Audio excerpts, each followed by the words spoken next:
Hi, this is Andrea Earl with your tip of the day number 2 in 2 minutes or less. Simplify your course navigation. One thing you can do is to add an image to your course tile, which makes it much easier to find for both you and your students on the dashboard. You can do that by clicking on the course tile, going to Settings, and select Add an Image. Now you can see I already have an image here, but if I wanted to change it, I could choose a new image. Now if I've created something, that's great, but if not, I can use Unsplash. Unsplash has tons of images. Just put in a search word. For example, I love flowers. Let's see what I get. The second thing you can do is to show announcements on your course homepage.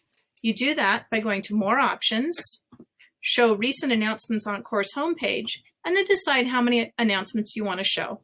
I only show 1 or 2 at the most. The next thing I want to do is I want to change the name of my course. I'm going to add my name, Earl, and then I'm going to add the year.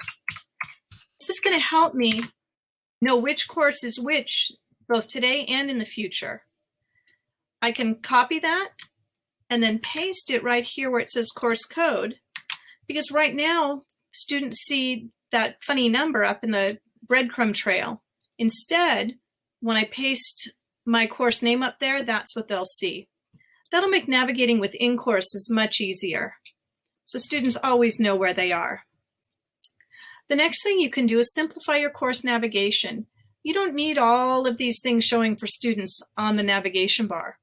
Instead, I prefer only showing these 4 items: modules, announcements, people, and grades.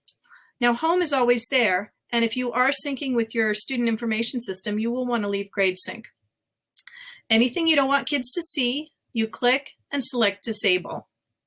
And please hit subscribe. I've got many more tips coming your way.